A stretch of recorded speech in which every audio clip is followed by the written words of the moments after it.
Welcome back, everybody. Thank you for coming back from lunch. This section is entitled Theories and Practices. And I hope what we do is help you to turn some of the theory that you've heard, finishing up with an exhortation to turn that into practice, into some theoretical turned into practical advice. As some of you know, before I was a soldier, and sorry for not introducing myself, I'm Andrew Sharpe, now the director of the Army's Centre for Historical Analysis and Conflict Research. But before I was a soldier, I worked as a wine merchant in Paris, and one of my jobs was doing the deliveries on foot around the 8e arrondissement. And one of my favorite people to go and see, and there are many of them in Paris, was a retired philosopher. I'm not sure that you can ever retire from being a philosopher, but that's how he described himself. And I enjoyed going to see him, partly because he used to give very good tips, but also because he would detain me for a long time with philosophical discussion, which gave me a break from carrying cases of wine up and down stairs where there were no lifts. And he had a phrase whilst he chewed pensively on the stem of his glasses, which is, well, this is all very interesting and is very well in practice, but my friend, does it work in theory? With absolutely no sense of irony at all, because to him, that was much more important. So actually what matters to us is that we get the theory bit right, but that we also convert that into practice. And that practice, it strikes me, is not just about structures or so-called capabilities, but the brains-based approach is surely about the whole business of thinking sitting at the heart of an army officer's skill set. It also strikes me as being mildly ironic that the cheapest and potentially the easiest thing to change, but also rather counterintuitively, it seems to me now as an observer from the outside, the hardest thing for people to change is their minds. We've already heard from Hugh Strawn the Little Heart quote of the only thing harder than getting a new idea into an army officer's mind is getting an old idea out. And it seems to me that there's some truth in that. Because over the last few years of being engaged in change and adaptation in the army, I have been struck by repeatedly being told, well, Sharpe, that's a really good idea, but do you know that just would never work? And when I say why, the answer has invariably been a variety of, because we simply don't do it like that, with no sense of irony at all in offering that answer when being offered advice for change. Well, this session, I hope, will build on the theme of this morning, which it struck me had a sort of non-discretionary adaptability feel about it. I hope that it will offer some wider perspectives from those at the forefront of their disciplines in the private sector. Please remember that this is all done under the RUSI rule. Prepared remarks are on the record, and then the Q&A is very strictly off the record. We're going to hear from Kersten Morning from McKinsey and Company. She's an expert in leadership development and in transformational change. She's worked with McKinsey for some 15 years. And I found that her views on top team effectiveness as the great enabler of transformation and change really interesting. And she'll talk about a variety of things: top team alignment, effective execution, renewal as opposed to reform, which is an interesting idea to get your mind around, structures, speed, stability, narrative, and majoring, I guess, throughout all of it on leadership. And then we'll have Herman Narula, whose background is a computer scientist who founded Improbable Worlds as it was on founding about 4 years ago, now as the CEO of Improbable. And to quote him, he started a company off with a level of adaptability that was borderline insane. Yet it's a company that in a very short time, it seems to me, has not only been very successful, but has attracted a huge amount of extraordinary talent from a very wide variety of different disciplines to come in and help with that development. He's going to talk to us about the management of rapid growth, constant reorganization, creativity, flat structures, but actually, interestingly, having to do all of that and be successful in doing it against a background of real financial constraint and pressure. But first, we're going to hear from Tim Harford. Tim is a widely published, Oxford-educated, but I don't hold that against him, economist, and a Financial Times columnist. A particular interest to our topic today is his book, which is on the reading list, and the most interesting question prize might choose to opt for his book, might even get a signed copy, you never know, entitled Adapt, Why Success Always Starts with Failure, which it strikes me is a notion that an army, which generically is an organization that could be characterized as being relatively intolerant of failure, ought to find interesting, to say the least. His point is that things are now too complex, too unpredictable to be dealt with through the use of templates and ready-made solutions. But he can explain that much better than I can. So Tim's now going to speak to us for about 40 minutes, providing us with insights into how a military organization might adapt before we then all come back up for the observations of the other two speakers and then a Q&A. And if we're lucky, Tim might give us an insight into his God complex.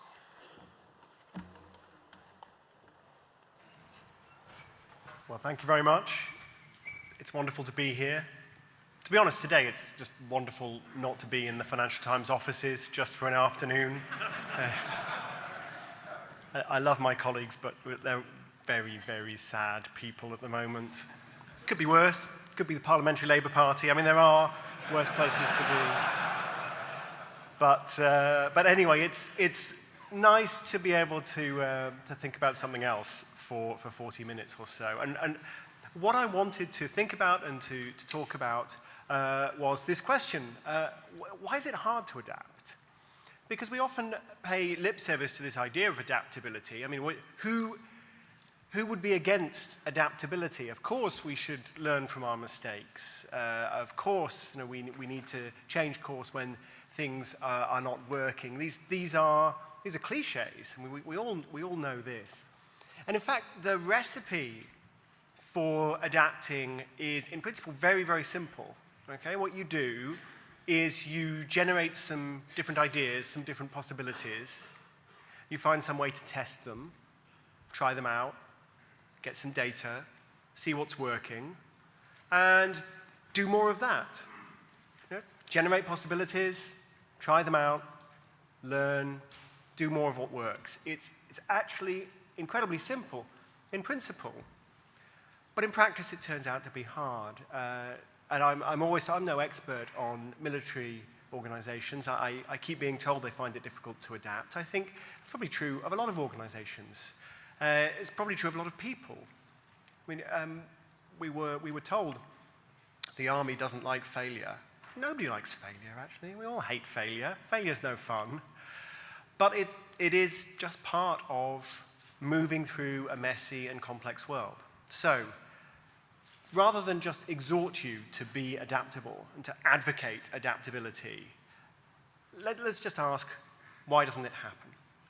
And I'm going to lay out 4 obstacles to adapting, and perhaps suggest a few ways over or around or through those obstacles. So the first obstacle comes with the very first bit of adapting, where, if you remember, I said, well, the recipe is you generate new ideas, you try new things. But of course, generating new ideas or trying new things means, of course, doing something different. And doing something different is always tricky. And I thought I might convey that best with 2 minutes of footage from a 1962 episode of Candid Camera. So I'm going to show you that now, and then we can discuss the philosophical implications of what we've seen.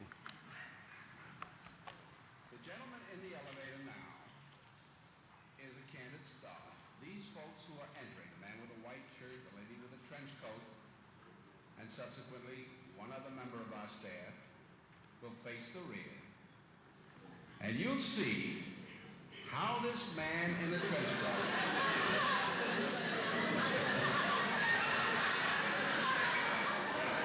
tries to maintain his individuality,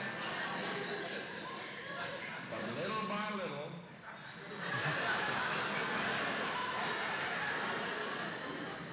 he looks at his watch, but he's really making an excuse for turning just a little bit more. to the wall. Now we'll try it once again. Here's the candid subject. Here comes the candid camera staff, 3 of them at least. And this man has apparently been in groups before.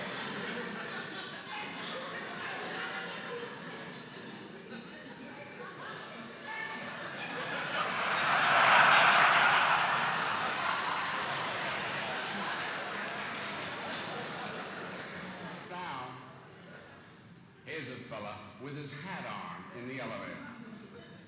First he makes a full turn to the rear and Charlie closes the door. A moment later, we'll open the door. Everybody's changed positions.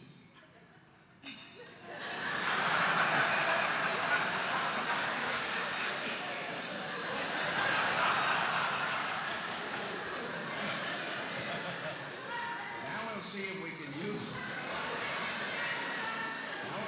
can use group pressure for some good. Now, in a moment, on Charlie's signal, everybody turns forward.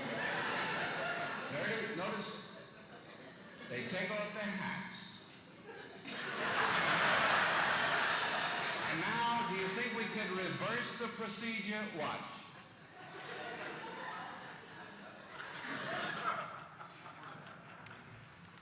So the canonical psychological research into this was actually done about 5 years before that candid camera footage was filmed by a psychologist called Solomon Asch. And it's been repeated in many, many different contexts since. But the original Asch experiments, they're very famous, you may well have heard of them. What Asch did was to get together a group of young men and just put them in a row and show them 2 flashcards with lines on. So one flashcard had a single line. This was called the reference line. And the other flashcard had 3 lines on, A, B, C, different lengths. And the question was very simple. You show these young men the 2 cards and you say, well, which of these 3 lines, A, B, or C, is the same length as the reference line? It turns out not to be a very difficult problem to solve. This is actually, when you do this on individual subjects, they get it right every single time. It's perfectly straightforward. You can see which is the correct line. But Solomon Asch had something different to investigate. So he goes down the line, and let's say the correct answer is B. So you've got A, B, C, the correct answer is B. He goes down the row, and he starts asking people, well, what do you see? And the first person says, A, A, A, A, A, A. Now, at this point, our victim, the end of the line, is now feeling a bit like the people in the lift. He may well be giggling, muttering under his breath, looking at his watch, rubbing his face, just showing signs of stress, because he can see that the correct answer is in fact B. And yet for some reason all these people are saying A. And what would happen, very often, not always I should stress, but very often, despite the fact that the correct answer was clearly B, the person at the end of the line would say A. And in a debrief, they were told what had gone on, and they were asked why they'd said what they'd said, and they gave 2 different answers. So some people said, well, I thought that the answer was B, but as I saw all of these other people saying that the answer was A, I just thought I must be wrong. I must have made a mistake, and so I changed what I said. And the other group of people said, look, the answer was B. I have no idea what was going on in that room. I don't know what they were smoking. I don't know what kind of game was being played. The answer was B, but it just wasn't worth disagreeing. So I said A, even though I knew it was wrong, because what's the point in making a fuss? So 2 different reasons. One, people changed their mind to fit in with the group, or the other, people did not change their mind, but they changed what they said to fit in with the group. But the end result's the same, which is that everyone says the same thing. And of course, that thing happens to be completely wrong. I'm sure some of you will have read Irving Janis's classic book, Victims of Groupthink. Irving Janis was a psychologist, very interested in John F. Kennedy's decision-making during the Bay of Pigs fiasco. And I don't need to discuss this case in great detail. I'm sure many of you know it. Those of you who don't know it, it's really simple. You're no longer allowed to say Bay of Pigs. You have to say Bay of Pigs fiasco. It's all one word. That's how much of a fiasco it was. And this was a very bad decision made by a bunch of very smart people. And Irving Janis was interested in why, and President Kennedy was interested in why. And they had come to the conclusion that basically everybody in that room had looked at everyone else in that room, had not seen any doubts expressed, and so they didn't want to be the only person to raise their hand and say, maybe we should try a different approach. So this is groupthink.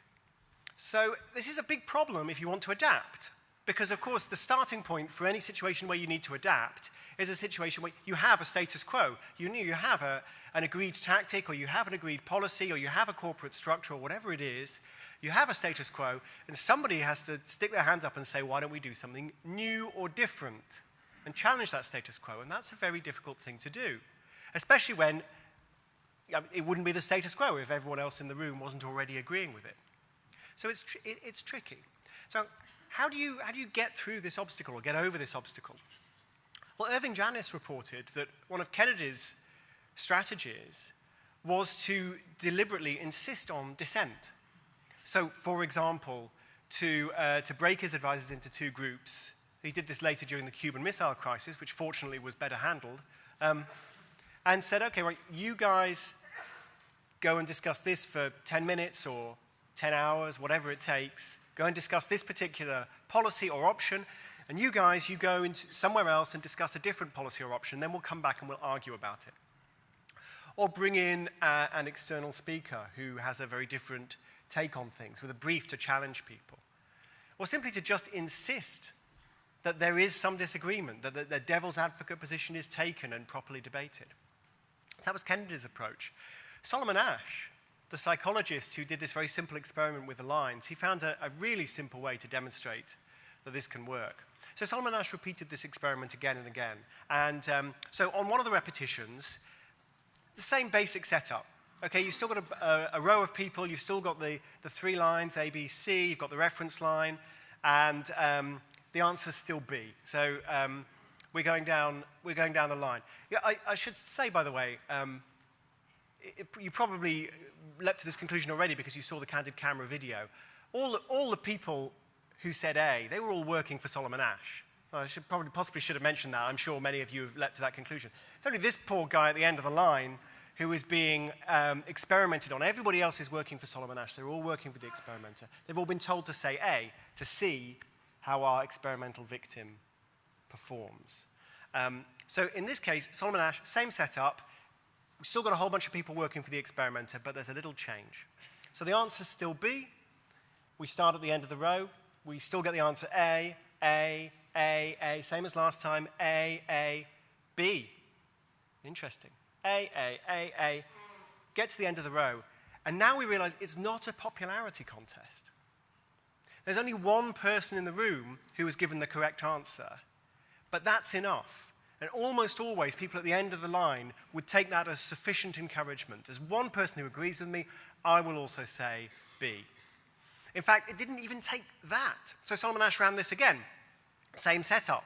All these people still working for Solomon Asch. The answer is still B. We go down the line. A, same as last time. A, C. A. We get to the end of the line. And now, there is nobody in the room who has said the correct answer. But there is at least one person in the room with the good taste to produce a different wrong answer. I would actually encourage you to make a habit of going to meetings and giving a different wrong answer to the wrong answer that everyone else in the room is coming up with. It can be enormously bracing and helpful for the quality of conversation, because there might be somebody in the room with a really good idea who, when they hear your stupid idea, think, oh, okay, dumb ideas are also allowed. I've got one.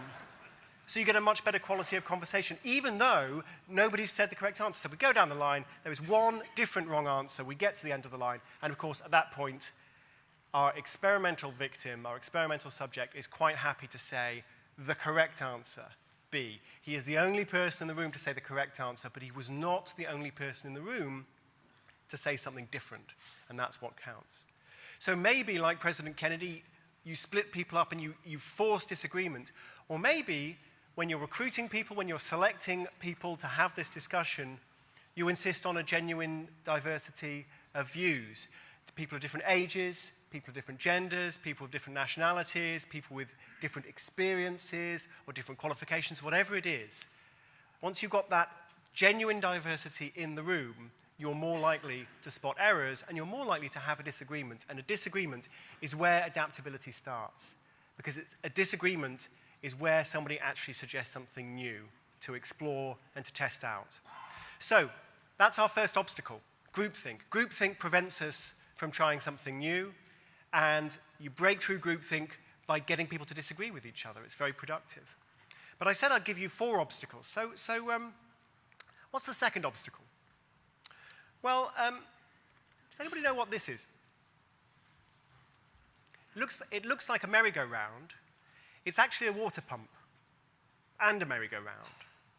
It's called a play pump, and they've been installing them all over Southern Africa. And what you do is you have a standard hand pump, you take it away, you replace it with the children's merry-go-round, and then the children can play on the merry-go-round, and that pumps water. And the water goes up. You can see this yellow box. That's a water tank. It's actually quite large. It's quite a long way back in this photograph. It's got advertising from Unilever. They're advertising soap on it. And what that means is that when the women of the community, because it's always the women, when they come along to get clean water, they don't have to pump the water by hand. They don't have to queue up to do that. They can just turn on a tap. They get clean, safe water. And what's more, the kids get to play. So it's great. So that's good. That's the sort of new thinking we like, new ideas. I first saw this photograph when I was working for the World Bank. It wasn't a World Bank project. It was a private charitable project. But when I saw the photograph, I thought, what a great idea. And I was in charge of the World Bank's very first blog at the time, because that's just how I rolled. And so I put up a blog post and put up this photo and said, there's this cool thing, they're called play pumps. Isn't it wonderful? So just a straightforward question. On the basis of what knowledge did I tell everybody that there was a wonderful idea? Well, about as much knowledge as you currently have of this project. It is a nice photo, right? They do look happy. It does sound like a good idea. And it's free. It's paid for by advertising from Unilever, so what's not to like? And it turns out apparently these did work quite well in South Africa. And then the idea came to move them to Malawi, which, as many of you will know, is poorer and less densely populated. It's near South Africa, but it's landlocked. In Malawi, if you install a play pump, you can't really get Unilever to pay for the advertising because just not enough people, not enough money. But that's okay because there are lots of generous people in the world, so you can pay for this out of private donations. Install it in Malawi. You take away the hand pump, you install the play pump. It's great. So I thought this was a brilliant idea. But the really very simple, straightforward question is, does it work? I mean, is this actually a good idea? Does this actually improve life in a Malawian village? And apparently, and I should confess right now, I have not been to a Malawian village. I have not personally asked anybody about this. But I am told that it does not work. And it doesn't work for a very, very simple reason. Anyone want to guess? No, it's not that reason, although I've heard that that is a problem in Afghanistan. Also, I've heard that secondhand. The reason it doesn't work is there are not enough children. There are not enough children, which means the play pump is not going for very long, which means the water tank is very quickly emptied, which means when the women of the village, because it always is the women, when they come along and they have to pump water, what they actually have to do is pump water by manually pushing the merry-go-round, which is not very efficient because it is actually designed as a merry-go-round. It's kind of humiliating. It takes a long time. Something you could have done in a container you could have filled in 20, 25 seconds takes 4 minutes to fill. Partly because you have to pump the water all the way up into the tank, which is empty, and then drain it all the way back down again into your container. It's not a great idea. But I, as a development policy wonk, the people who were funding this, nobody knew it was not a good idea because we didn't have the feedback loops in play. The people who were receiving these play pumps, there was no phone number for them to call, they didn't have an email address. These things just got placed in their village.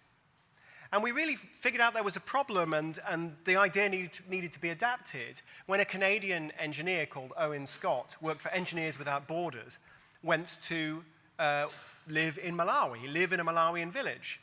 And he didn't need to be an engineer to see the problem. He just needed to be living in a Malawian village. He could see the problem, not enough kids, the water tank's always empty.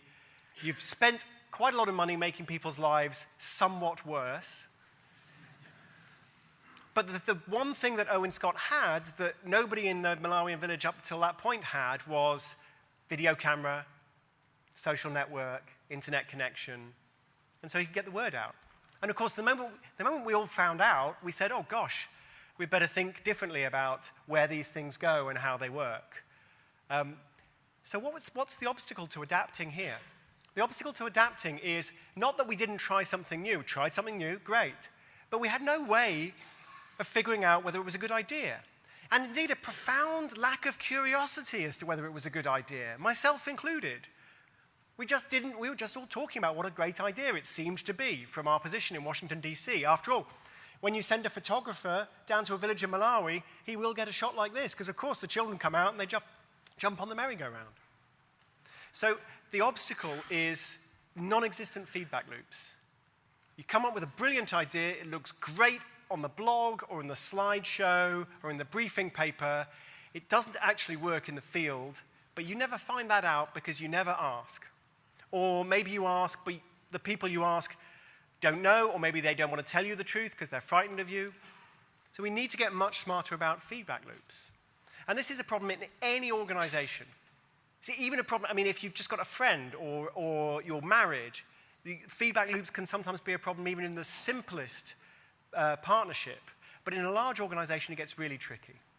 And you have to actively go out there and say, how do we collect the right data or ask the right people? And how do we make sure that they actually tell us the truth?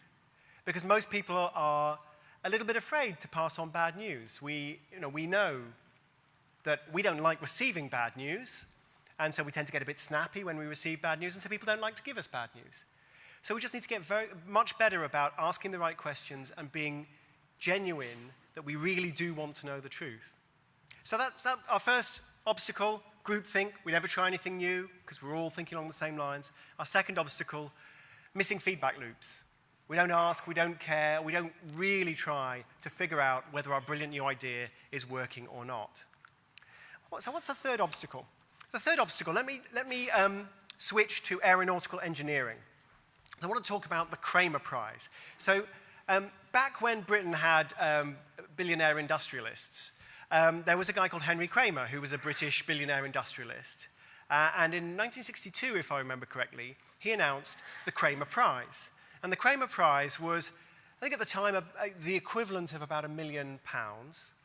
And it was for anybody who could create a human-powered aeroplane that would fly purely under the power of the crew in a figure of 8, at least 6 feet above the ground, half a mile. So, it doesn't sound that hard. It doesn't sound that useful either, to be honest, but actually it turns out it is useful because if you're going to produce a human-powered aeroplane, that means you're going to produce a low-powered aeroplane. If you're going to produce a low-powered aeroplane, then you can start exploring things like solar-powered aeroplanes. It turns out it was actually very hard. And the leading aeronautical engineers in the world tried to solve this problem for nearly 20 years. And what they would do is they'd design this plane that they hoped would work. And because the drawing board is never perfect, there are always little details about wind speed or this or that. There are always things you can't model on the drawing board. You have to make this plane, you have to take it out, and what would happen is you'd take it out, you'd start to fly it, and it would crash. Of course. And you'd learn something from that, which is great. That's adaptability. Try something out, learn your lesson. And then you go back to the drawing board and you'd tweak, and you take 6 months, you build another plane, you take that one out, and that would crash, and you'd learn something else. After 18 years, along comes an American aeronautical engineer called Paul MacCready. Those of you who are into aviation may have heard of Paul MacCready because he got big into solar-powered planes and drones later in his life. But Paul MacCready looked at this $1 million prize and looked at this nearly 20 years of failure, and he said, you're solving the wrong problem. You are solving the wrong problem. You think your problem is design a human-powered aeroplane. But in fact, your problem is design an aeroplane that, after you crash it, doesn't take 6 months to replace. If you can make an aeroplane that you can crash, learn some lessons, and then get back up and flying to crash again and learn some more lessons, if you can do that in a way that that feedback loop is fast, don't worry about the human-powered airplane business. That'll sort itself out. And so that's what Paul MacCready designed. It's called the Gossamer Condor. Actually, in this photograph, you can hardly see it because it's mostly transparent. The sun's behind it, but it's this incredibly light structure. It's basically snapped together Meccano and cling film. I mean, I'm an economist. I'm not an aeronautical engineer. You know, it's a bit more complicated than that. But that's what it basically is. It's a very light, snapped-together structure with a very, very light film over it, and it's modular. And you crash it all the time, but that's okay because you're only flying at 6 feet and about 5 miles an hour. So a crash is not a big deal. Pilot gets out, and the aircrew get back to work. They've learned their lesson. Something went wrong. They can fix it. They can tweak it. They can make adjustments. And so this is a plane where the pilot can crash after breakfast, and then crash again after lunch, and then crash again after supper, because it's so easy to fix. And Paul MacCready won the Kramer Prize after 9 months of work, and then 9 months later he won the second Kramer Prize, which was for flying over the English Channel. So that's over 30 kilometers. So that's a huge amount of progress where basically no progress had happened. And it was purely because he said, we have to explicitly recognize, everybody knows this is a trial and error problem, but we have to explicitly recognize it as a trial and error problem and prioritize how quickly and cheaply can we conduct those trials, make those errors, and learn those lessons. So the third obstacle is feedback loops that just take too long or are too expensive. And the solution is, well, I don't know what the solution is for the people in this room, apart from to bear that in mind. How rapidly can we accelerate the learning loop? How quickly can we, and safely, can we get feedback? One British Army officer told me that in his observation, the Army learned very, very quickly at the front line and not so quickly at the top. And that made, and by the way, he was near the top, so this was a self-deprecating comment. But it seemed to me that a lot of the reason for that is very easy to sort of to knock the top brass and in Whitehall and all of that. But a lot of the reason for that is on the front line, the feedback loop's very, very quick. You do something stupid, you immediately realize that that wasn't a good thing to do. You learn the lesson immediately. You can go back. You can tell your fellow soldiers that this is what we did, didn't work. Do something different next time. It's a very, very rapid feedback loop. If you're sitting behind a desk at the Ministry of Defense, of course it's a slow feedback loop. How on earth are you going to learn quickly? But of course we all have to try. Whatever situation we're in, we have to try to make the feedback as not only honest and accurate, but also rapid and cheap. I promised you 4 obstacles. So the 4th obstacle is Noel Edmonds.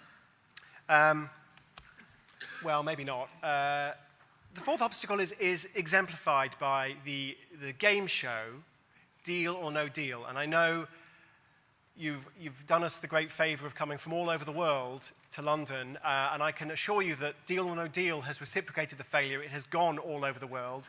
This is a game show that is originally Dutch. I don't know if there are any Dutch officers in the room. Yes? Okay, Deal or No Deal is your fault, sir.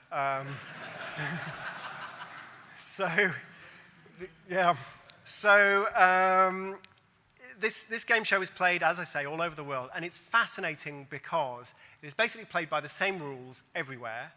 Some countries, they have more bikinis, and some countries fewer bikinis, but the rules are basically the same.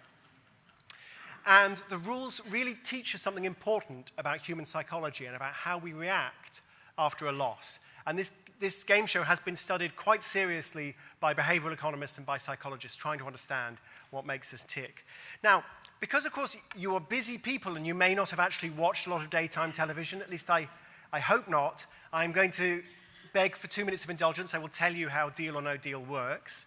So what happens is the player of the game has a box in front of himself or herself with one of these amounts of money in. So it might just be 50 pence or 50 cents. It might be 100 euros, $100. It might be £250,000 or $500,000, €500,000. It might be a very large sum of money. It might be a very small sum of money. But all the other possible sums of money, they're all listed here. And you can see that it's basically exponential. So most of these boxes don't really contain very much, but there are a few that have serious amounts of money in. Hundreds of thousands. So what the player will do, the player doesn't know what's in his box, but all the other boxes are there in the studio, and the player will just point to other boxes, and they will gradually be opened to reveal what's in them, and then discarded. So if the player points to a box and it's got €5 in, everybody cheers, because that means the player doesn't have €5 in her box. That's great. If, on the other hand, the player points to a box and it's got $100,000 in, then everybody groans because the player could have had $100,000 in her box and if she doesn't, that's sad. All of that, clearly, that's just pure luck, utter randomness. But there's something else, another decision that gives the game its name, which is that from time to time, the banker, who I'm sorry to say is a horrible man, calls on this big black Bakelite telephone and offers the player money for whatever's in the player's box. And again, the banker doesn't know what's in the box, the player doesn't know what's in the box. Basically, the banker is offering the player a sum of money to stop playing. And the player has to decide, deal or no deal. So, that's the game. How do we play? Well, let me tell you, this is a true story about a Dutch player of the game called Frank. So Frank has discarded a whole bunch of boxes. There are 5 left, 1 in front of him, 4 out in the studio. One of the boxes contains €500,000. The other box is nothing much. And the banker phones Frank and says, I will offer you €82,000 to stop playing. Okay, so think about this, €82,000. What is the fair value of the game? It's €500,000 plus a little bit divided by 5. So it's €100,000 plus a little bit. The banker is offering you €82,000 to stop. So you're basically giving up €20,000 worth of value in order to take away all the risk. And the risk is huge, because of course only one of these boxes actually has the €500,000 in, all the others have very little. So Frank ponders this, and in the end he says no deal. And I think Frank was probably thinking, okay, pick another box, discard another box, then the fair value of the game goes up to over €125,000. The banker has to come back, make me another offer, because there will be another offer. Then maybe that's what Frank's thinking. But clearly he's taking a risk. Frank says no deal, confidently points to a box. The box is opened, €500,000. So that's gone. The telephone rings again, and it's the banker. He's very happy. And he says to Frank, okay, my new offer is €2,500. Now, if Frank was completely rational and forward-thinking, what he should think is €2,500, it's actually a pretty good offer. It's 97% of the new fair value of the game. I'm basically being offered the chance to make all the risk go away for basically no expenditure. I should take this offer seriously. That, however, is not what Frank was thinking. Frank was thinking 2 things. Number 1, I hate the banker. Number 2, I hate myself. I hate myself. The stupid thing I just did. I had all that money, all I needed to do was to say yes. And it's gone. And Frank basically lost his mind. So he says no, and then the next offer comes from the banker. It's more than the fair value of the game. I will make all the risk go away and pay you a bit of extra on top of that. And Frank says no. The final offer, Frank is going to win either 10 euros or 10,000 euros. The banker offers him 6,000 euros to stop. And Frank says no. Frank leaves the studio with 10 euros in his pocket. And yes, the newspapers the next morning in the Netherlands were quite keen to report on Frank's misfortune. It turns out that Frank's behavior is statistically typical. This is how people play Deal or No Deal. This was an extreme example, but in general, when you're playing this game, if you turn down an offer from the banker, and then you have an unlucky move, and then the banker's next offer is lower, it's very unusual to accept it. Even though objectively speaking, it actually might be a more favorable offer, we think instead about the benchmark. I could have had more if I'd stopped earlier, and so now I'm not going to stop at all unless the offer starts to improve. And it's not just in Deal or No Deal that people behave like that. We have very good data on this from the Boston real estate market. People will sell a house, regardless of mortgages, people will sell a house for more than they paid for it. They're very unwilling to sell a house at a loss under any circumstances. We have also very good data on the stock market. Same thing. People will sell their shares in Apple or Google, no problem. They will not sell their shares in Lehman Brothers. Those shares are coming back soon. And when they do, when they rise to above what I paid for them, then I'll sell them and not before. We see this behavior around us. We see people behave like this in relationships. They don't want to end relationships because that would kind of admit they'd made a mistake in starting the relationship in the first place. And of course we see this around us in organizations. We see people put their effort, their energy, their time, money behind a project, behind an idea. It was worth a try, it didn't work, and then we will not stop. We just keep pushing it. And psychologists have a term for this. It's called loss aversion. So loss aversion isn't risk aversion. It's not a fear of risk. Loss aversion is just a sense that what you would get now is less than what you would have got at some previous kind of arbitrary benchmark. And that means you're losing the game. And you don't want to lose the game. You want to keep going until you're back ahead of this benchmark. And so we make a small mistake, and it's very easy to turn that small mistake into a big one. Very easy to be like Frank. So I promise you 4 obstacles to adapting. Groupthink, the solution to groupthink, the thing that prevents us from trying out new ideas in the first place, is a genuine diversity of views, one way or another. The second obstacle, feedback that we don't get, because we don't ask, we're not curious, people are too scared to tell us the truth.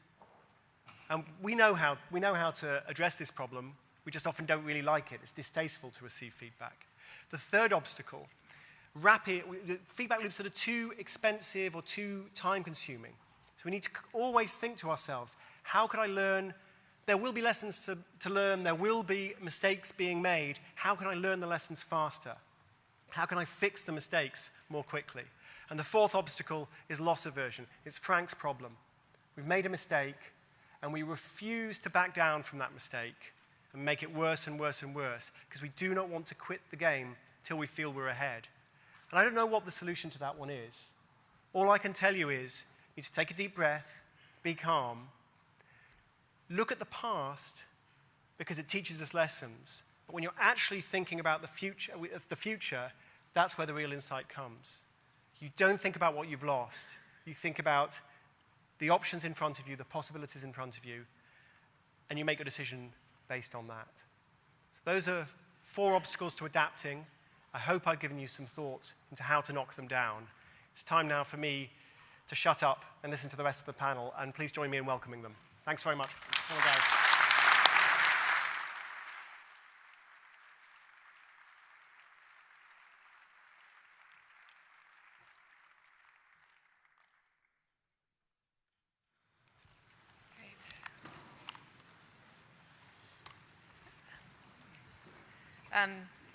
Thank you for inviting me here today. The Duke of Wellington said, in talking about the generals of his time, he said something like, I only hope the enemy trembles as I do when he reads the list of their names. So here I am, a little bit trembling in front of all these generals. As you know from your program, I'm Kersten Morning. I'm a senior advisor at McKinsey. I first got to know the UK Army in around 2004-05 when I did some work with the Joint Supply Chain Command, and then more recently with CGS and ECAB. And I think that's why CGS invited me. Although, when I saw the list of people, I did have a little worry about CGS's judgment. But then, of course, I thought that in his wisdom, CGS must know, he knows that I have some real credentials when it comes to the Army and adaptability, albeit in a different country. So this is my family. And as you'll see on the top left, those two great-grandfathers, we showed some real adaptability early on by fighting on different sides of the Civil War. That's my beloved grandfather on the far right. And then the next big swing in adaptability happened when everybody moved to the Navy. And then in the end, my brother joined the Marines, and that really was the proof. Seriously, our world has never been so in need of adaptability. For you, it's clear every single day, and everything we've heard up till now has told us that. For us, looking at the Army from the outside, it's also in front of our eyes every day.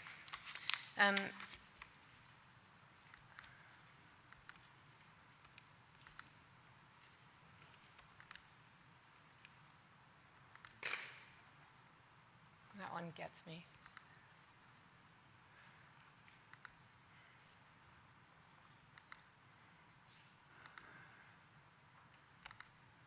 These are just a few that I happened to notice in the last couple of months. Adapting to circumstances is not a new concept. Sir Robert Peel talked about this, that leaders have always had to adapt. He said this. But there's no doubt, as people have said today, that the incredible changes over the last years have led to a greater than ever demand for change and adaptability. And so I've divided my talk into 3 sections, and all 3 are based on lessons we've learned from our research at McKinsey, and more importantly, from our clients. And I share them with humility, with real humility, knowing that you have your own lessons. So it's an offer, just sharing something.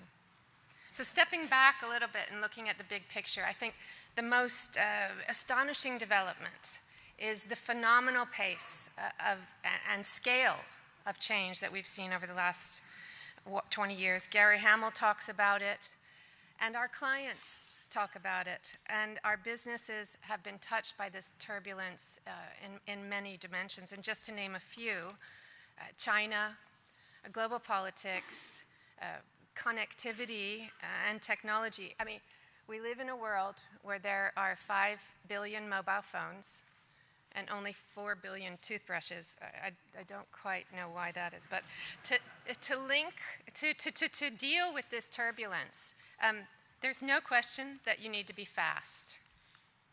Speed really matters, and it's expected. We expect disruption in a connected world. We expect it. But while we have to be prepared for the pace and the speed of change, speed is not enough. And General Stanley McChrystal, actually a couple of weeks ago here at RUSI, talked about this. And I lifted this quote. I hope I didn't break any of the rules. But he said, "We don't know what sport we'll be playing tomorrow. If we only practice football today, we'll only be able to play football tomorrow." And what our clients tell us is that actually they feel like they have to kind of be corporate heptathletes. One sport is just not enough. One sport is not enough. So it's not just about speed. It's also about stability. It's about having a stable backbone, a stable core. So you can't be flexible and adaptable if you don't have that stable core to move from. And on reflection, I think the beauty of this for the Army, is that you don't have to choose between speed or dynamism and stability. It's an and. So the resilience and the reliability and the shared sense of purpose and values, which are so important to you in the Army, you don't have to give that up. It's not an either or. That said, what agile companies are like, and what Tim talks about a lot in his book, I mean, they have fluid organizations with roles instead of positions. The front line is really empowered to react to cues in the environment, in the moment. That's what we see with agile companies. Again, it reminds me of what I learned after a day and a half I spent with a general in 2004 who loved Mission Command and couldn't stop talking about it and explained it. It's very like that. It's very like Mission Command. So let's pause and just reflect for a moment. Where are you? Where are you?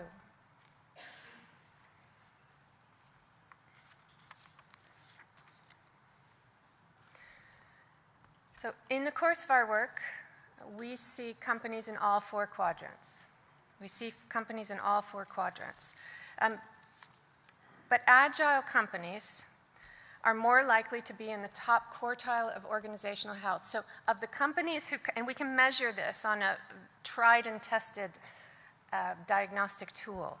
Of the companies who we measure as agile, 70% of those fall into the top quartile for organizational health. And I'm going to talk a little bit about what organizational health is later, but what it is connected to is financial performance. So the companies who are in the top quartile in organizational health are likely to be 3 times more financially successful than other companies. So on both health and performance measures, agile organizations do better. So we ask our clients, they do the diagnostic, and we ask them, where do you want to be? Where do you want to be? Set your aspiration.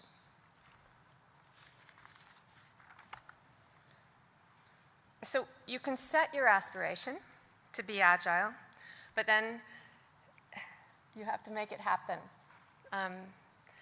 And the job of leaders is, of course, to combine vision with action. We're not in a dream world, but it's easier said than done. We look back at companies who've tried to change and succeed. You look back to 1995, and this is what you see. 30% succeed, 70% fail, year after year after year. So this is startling. So we looked at this, and we decided that we needed to really get underneath this. Why is this happening? So we set out, we did 5 years of research on what it was that made that 70% fail. And more importantly, at least to me, what is it that the 30% do? What is it that the 30% do? And this 5-year journey told us, we had a lot of interesting revelations. I don't have time to tell all of them today, but what I will tell you is that the single most striking characteristic of the companies that succeeded was that they were able to transform themselves, and sometimes many times over. They were able to change. So from IBM, that went from a hardware and software manufacturer to a complete IT solutions provider to, and I think our Dutch friend will like this one, to Buurtzorg, which is a home nursing care organization in the Netherlands, which over the last 10 years has taken 70% market share.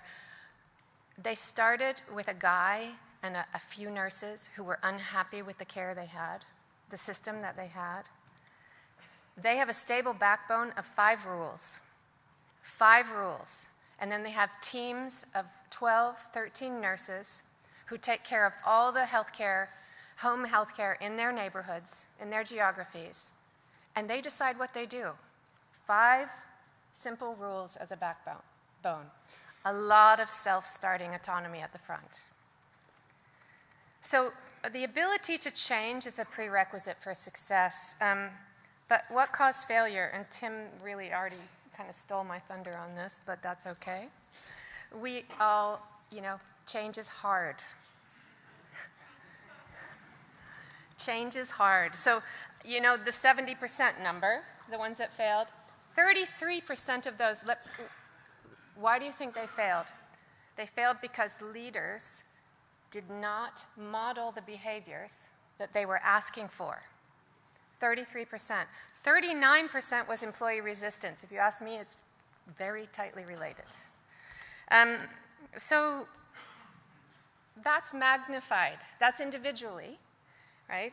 It's hard to not take the escalator that's right in front of you when you're going to the gym. It's kind of hard. Individually, it's hard, but organizationally, it's massive. And what our clients tell us is it's essentially like trying to build an airplane while you're flying it. Another airplane story. We're so connected, you and I, so connected. They said it feels like this. Some people like to climb mountains. I like to build planes in the air. I grew up wanting to be on a wing, wanting to be up this high. Sometimes the temperature up at altitude will reach 60 below. It's brisk, it's refreshing. You never know what you're going to come across up here. Canadian geese, mallards, Owls. These people back here, that's why I come to work. That's why I build airplanes in the sky. We're not just building a plane here. We're building a dream. I love this job. I get a lot of thanks up here. When I look over there and I see that little kid, and the look in his eyes, that's all the thanks I need.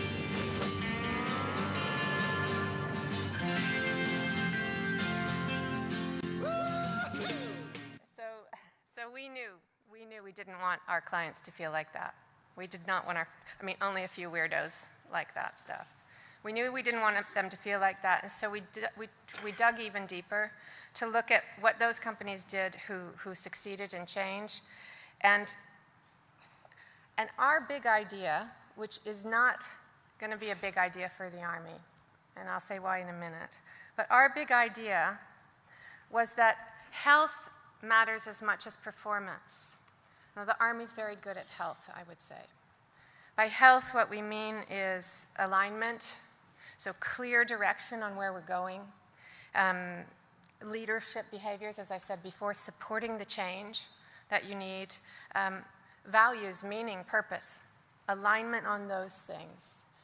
It also is about execution and interaction, so teams who really work together well, who talk to each other, who argue, who disagree, who can say B when the answer is B and everybody else is saying A. It's okay to do that. That's what we see. And renewal, and this is external focus, external focus, external focus. Renewal and learning together. So these two things these organizations have. And here's a point, the point at least for us. So performance and health matter.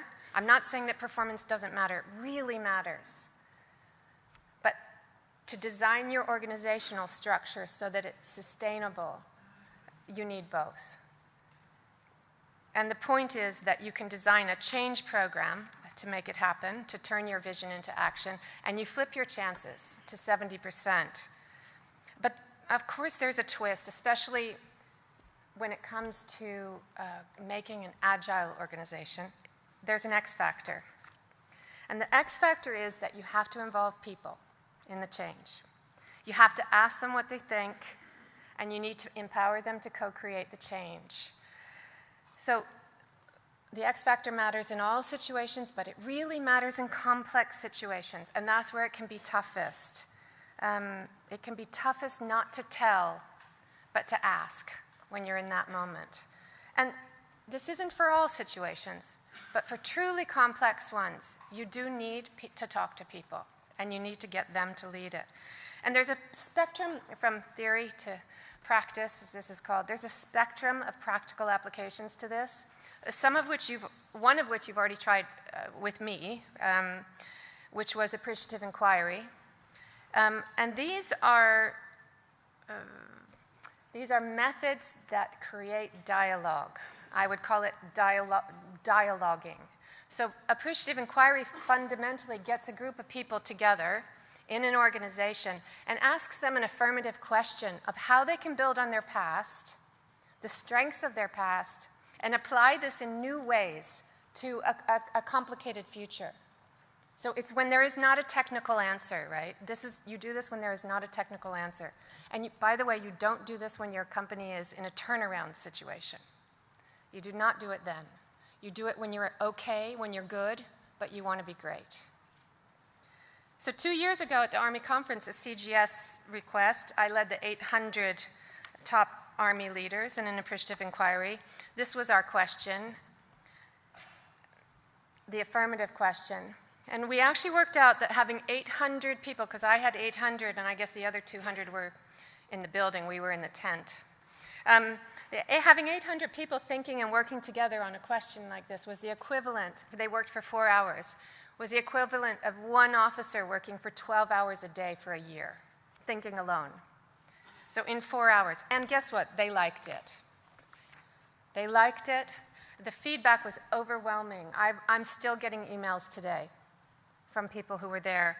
And I would just say that when this is done authentically and at the right time, appreciative inquiry and other dialogic OD, as they're called, methods, they work. They give you answers you could never get on your own as a leader. And here's the thing, I'm not an expert on complexity, but I am an expert on working with people to solve complex problems. And complex problems do not have best practice answers. So a lot of times people say, well, you're from McKinsey, what's the best practice answer here? Complex problems do not have best practice answers, they have emergent answers. They have emergent answers. So you have to ask a question. You have to ask a question. And by the way, appreciative inquiry takes more than one workshop. One of your colleagues did ask me recently, how can we continue this? How can we do more of this? We have a lot of ideas. So now I'm going to say this. You have to slow down to be adaptable. It's counterintuitive. But if you really listen to Tim, you will have heard it in his talk as well. I've been talking about speed and dynamism, but now I'm going to talk about something else, which is the power of pause and reflection. And Viktor Frankl describes this very special kind of pause.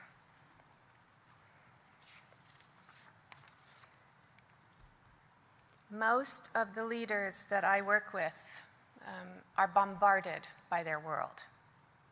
They're absolutely bombarded. The pace is overwhelming. They find themselves in reaction mode far too often. They know it, they kind of know it, but they're there. And what their motto seems to be ready, fire, aim, instead of ready, aim, fire. And it doesn't have to be that way. It doesn't have to be that way. And you guys, most of you, at least all the Army people, I think you already know this. I think you call it taking a condor moment, is that right? My friends tell me they learned this at Sandhurst. At first I thought it was a bird, but okay, I get it, it's a pipe tobacco, is that right? Taking a condor moment is that pause you take before action. That pause to center yourself, I would say, before action. You also have the kingfisher moment. The kingfisher moment is that glimpse, I guess, of genius and intuition that comes to you, and you could miss it. You could miss it. It's in the corner of your eye, like a kingfisher, beautiful bird. I would argue that you need the condor moment before you can have the kingfisher moment. You need the condor moment before you can have the kingfisher moment. In complex situations requiring an agile response, you need to be able to hear your intuition. You need to be able to hear it.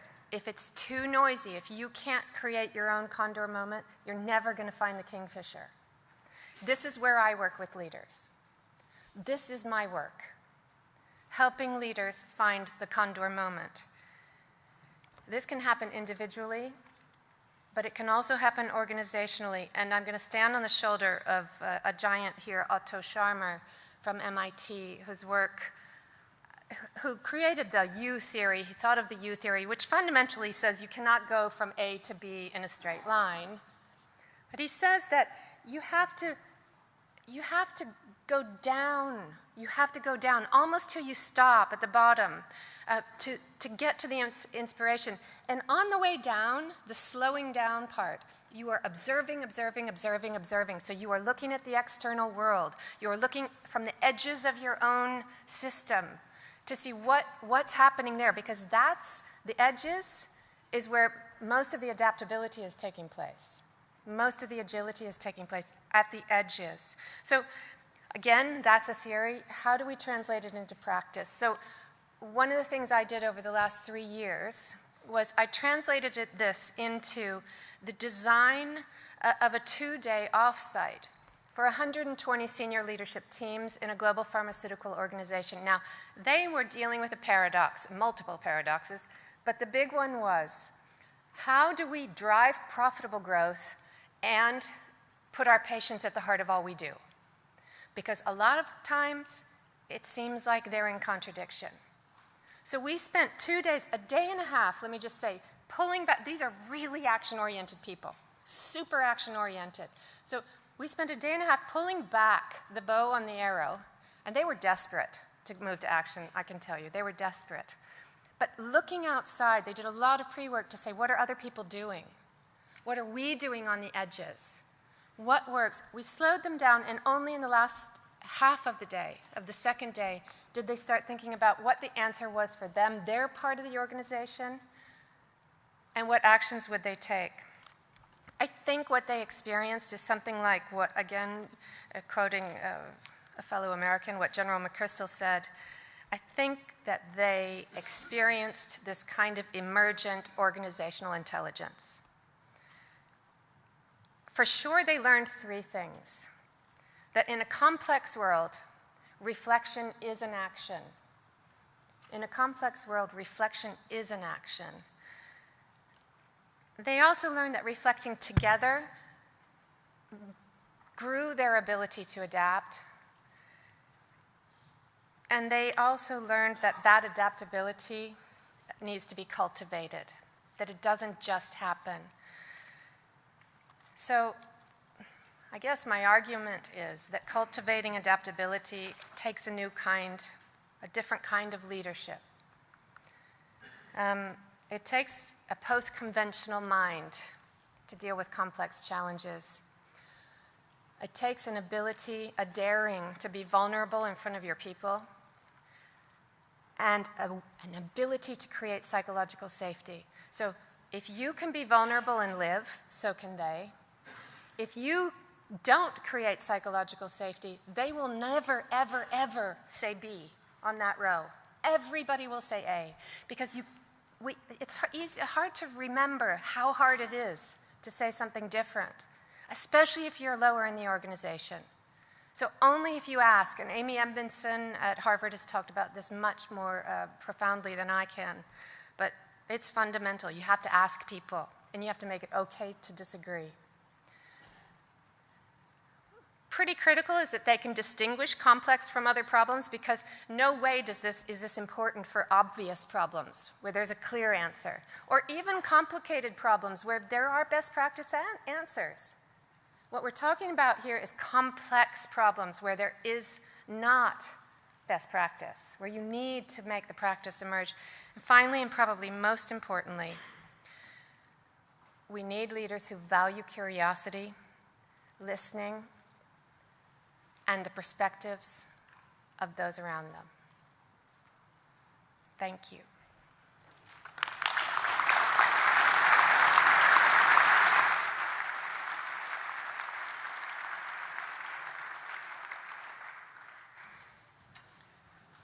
Hello, hi. Just a quick reminder, I'm Herman Narula from Improbable, and my company is only 3 years old.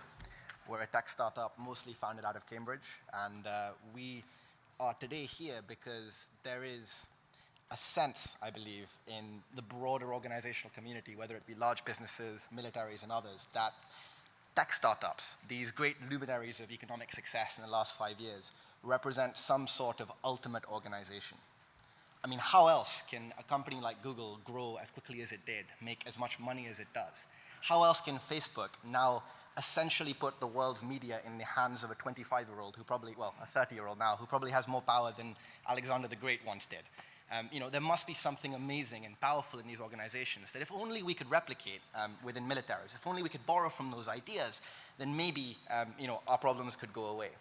So I promise I will make some concrete suggestions, but I wanted to start really by offending and depressing you, by telling you that in fact this is not true.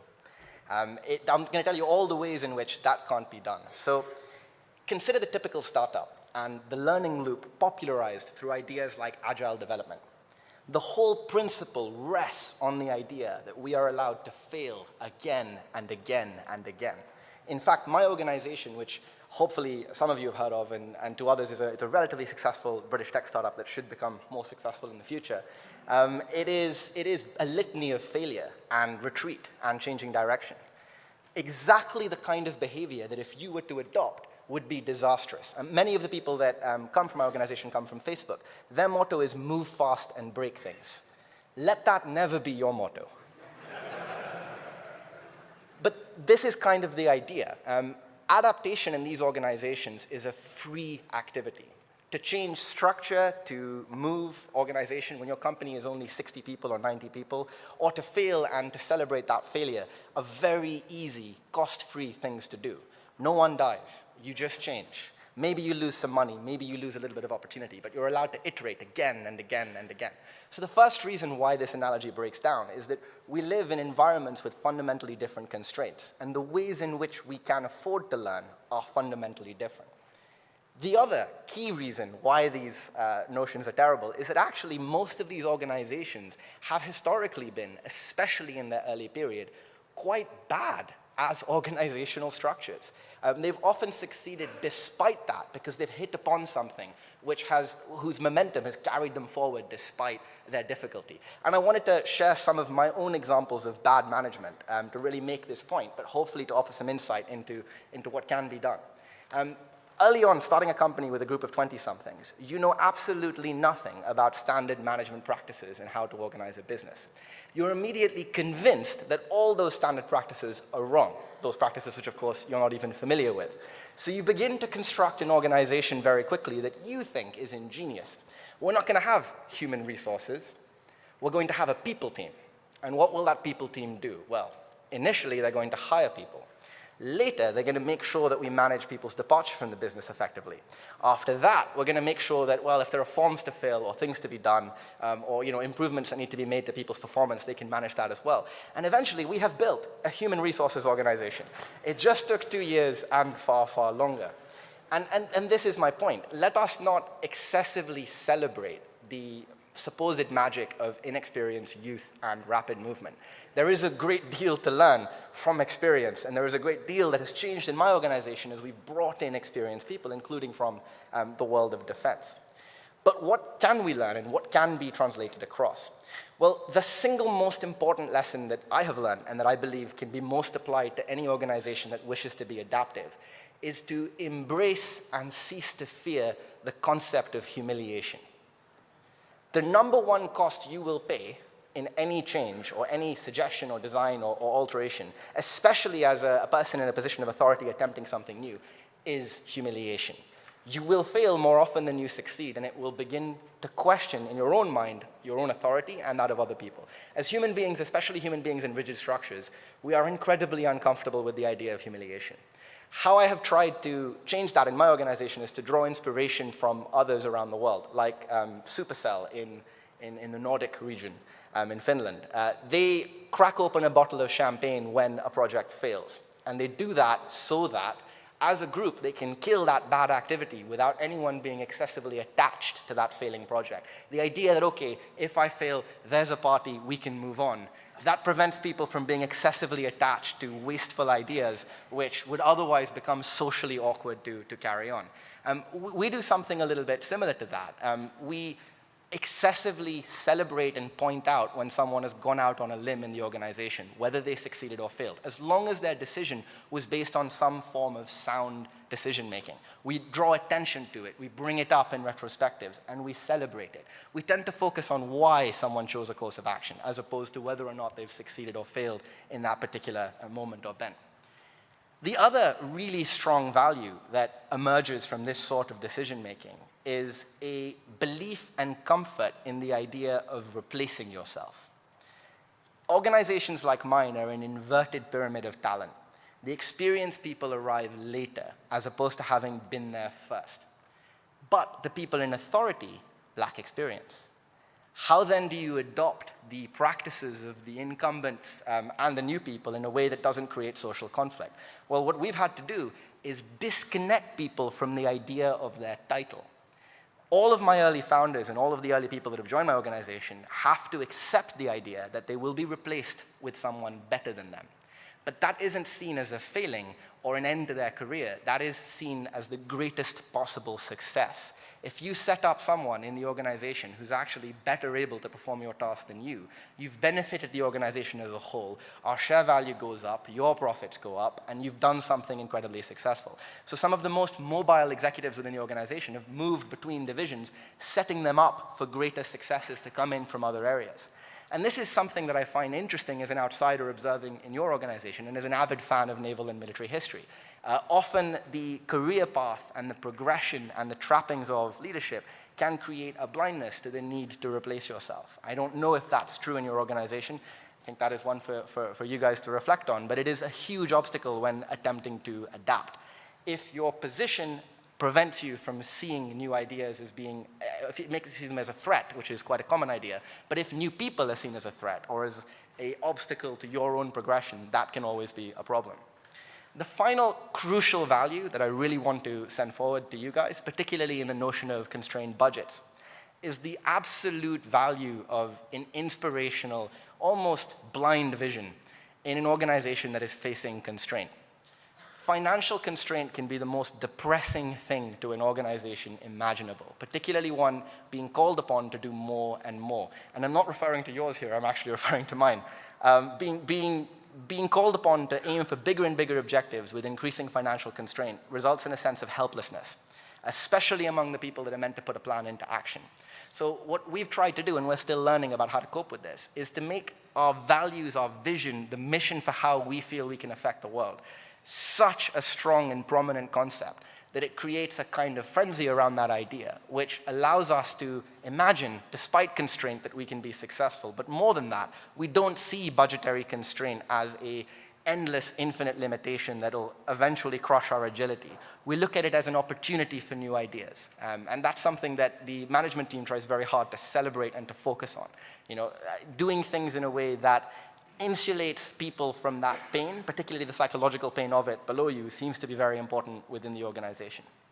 So finally, I thought maybe moving on from just the elements of our organization and perhaps more to some of the things that we really do share in terms of values and environment. A lot of talk has gone into the idea of the world changing. That is true, but what we believe, particularly in our industry, is it is the rate of change itself which has become almost impossible to fathom. The rate of uptake for a new service in our industry has gone from 5 years or 10 years down to a couple years, down to a few months, at the point at which a new competitor can enter the market and take on an almost unassailable lead. So being able to react to those events as they take place now seems like something we can barely begin to deal with. And the way we have decided to structure our company reflects that. We focus on being able to recombine our organization and practice having our executives have multiple sets of skills and having our team have a degree of flexibility. We have engineers in floating pools that can be applied to different sections as and when they're required. There is a comfort among working with different people within the organization who you don't necessarily work with on a daily basis. These are all things that actually are quite costly for us to maintain. They result in an inefficiency during day-to-day operations, but they result in a greater efficiency when it comes to dealing with adaptation. Since our organization is reconfiguring itself very, very quickly and all the time, that ends up being a useful trade-off to have made. But it kind of brings me to a bigger question and a bigger thought. What our business actually does is we simulate the world. And we do that because we want to change how people make decisions, and we reflect that without recreating the complexities of the world, we can't make better choices and better decisions. We're reaching almost a kind of crisis of complex systems in different fields, which requires technology like this. So thinking about that and thinking about the problems that are faced with an organization like yours that is attempting to learn quickly, we can only help but conclude that it's impossible for you to adopt a learning loop during exercise that resembles that of a startup. But perhaps, and here's my first controversial suggestion, it's possible to look again at the idea of training. If training is about rote work, repetition, and practice to learn skills, then it is very useful and very effective, but does not prepare one for an environment in which the ground can move under your feet. If training is instead a safe opportunity for failure, then perhaps it can replicate what environment startups normally go through when they actually operate in day-to-day operations. Because for us, the cost of failure in operation is very low. Perhaps it can be applied in training in the same way that we apply on a day-to-day basis. And in terms of what we do, replicating and recreating the world, our end vision is the idea of an institutional imagination, the notion that an organization can imagine the way an individual can. That's an interesting idea in a world in which we continually need to deal with new and new challenges and need to reconfigure what we become. I would be very, very surprised if faced with innovation like this and challenges like we see, your organization looks anything like it currently does in 50 to 100 years, which for an avid fan of military history is a very interesting concept because of its relative stability over a long period of time. So I hope I have successfully offended you a little bit, and I hope some of my suggestions have been well received. My colleague Oliver Lewis here would love to hear your complaints if I have offended you. Thank you.